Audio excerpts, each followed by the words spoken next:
Bonjour, bienvenue dans une nouvelle vidéo du Mag de Mag.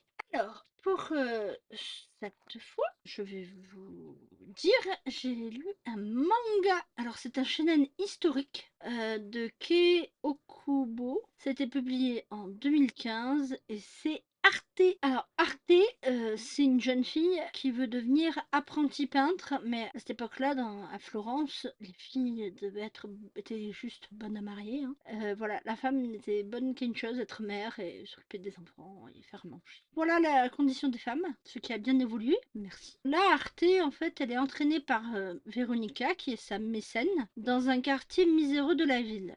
Et elle découvre la vie sordide d'une ancienne courtisane de renom. Et après cette leçon de vie, Arte, en fait, est déterminée à prendre son destin en main et à tracer son chemin. Alors, j'aime toujours découvrir et redécouvrir Arte, car c'est une jeune fille qui est très avancée sur son temps, car elle prône la liberté de la femme à une période où les femmes étaient très peu considérées et n'avaient pas le droit de faire grand-chose, surtout. Puis la romance avec Léo me plaît bien et je me demande jusqu'où ça va durer, combien de temps, comment elle va pouvoir s'en sortir de ce bourbier. Ensuite, j'ai lu une BD, c'est tiré d'une histoire vraie, ça s'appelle Lebensborn et c'est de Isabelle Moranger.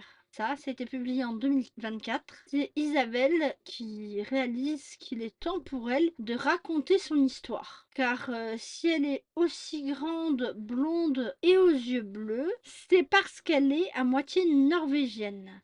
Sa mère est née pendant la guerre dans un Lebensborn. C'était une maternité, elle était mise en place par les nazis pour produire à la chaîne de bons petits Ariens. Alors moi j'ai bien aimé en apprendre plus sur cette histoire, sur cette période historique. Dans ce contexte, c'est pour retrouver ses origines. La situation de l'époque nous dit que les enfants blonds aux yeux bleus pouvaient être très mal vus, surtout après la guerre, une fois qu'ils ont perdu, ils étaient mal considérés, quoi.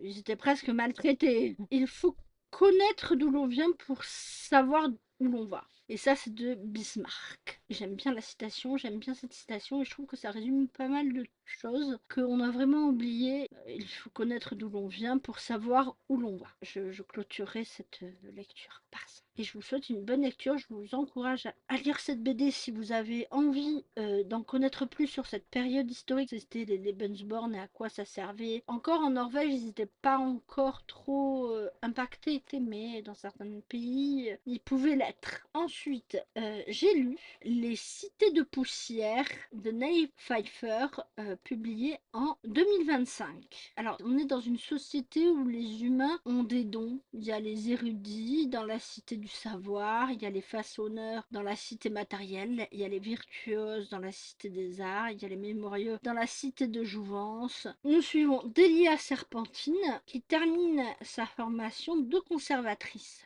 Son destin bascule lorsqu'elle découvre un vieux grimoire. Delia découvre qu'elle a un rôle bien plus important à jouer que ce qu'elle imaginait. Alors, j'ai bien aimé suivre les aventures de Delia. Il y a beaucoup d'actions et de retournements de situation dans ce texte. Le système des cités est complexe mais très bien construit. Je vous conseille cette lecture qui va renforcer votre courage car c'est un texte féministe. J'ai beaucoup aimé, pour moi ça m'a donné courage et ça m'a fait comprendre certaines choses. C'est très bien et ça nous redonne un regain d'énergie pour agir sur notre destin, pour agir sur notre vie, pour agir contre l'injustice ou contre quelque chose où on doit agir. J'ai beaucoup aimé cette lecture et je vous laisse la découvrir. Les Cités de poussière de Nell Pfeiffer, c'est très bien. Allez-y, sans rien craindre, hein. Ensuite, j'ai lu La Mandragore de cristal, le tome 1. C'est Diamant et Émeraude, c'est de la fantasy, c'est aux éditions Syros. C'est de Stéphanie Benson et Nelly Labert. Ça a été publié en 2025.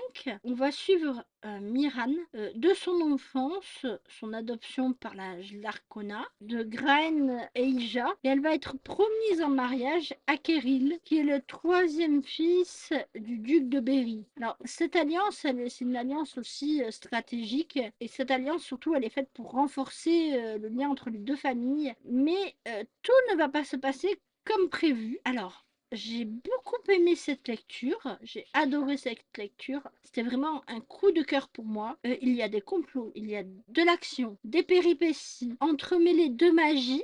Pour moi, c'est le combo parfait. Les rebondissements sont géniaux. La romance, je trouve qu'elle prend pas beaucoup de place et il me tarde de lire la suite parce qu'il y a un tome 2. Il me tarde de lire la suite pour savoir ce qui se passe dans le tome 2. Franchement, la Mandragore de cristal, si vous aimez la fantasy, allez-y. La romance, elle est bien placée juste comme il faut. Il y a juste ce qu'il faut partout. Pour moi, c'est un bon combo.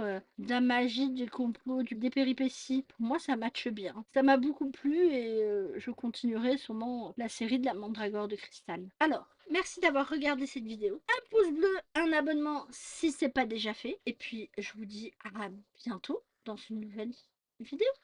Ciao!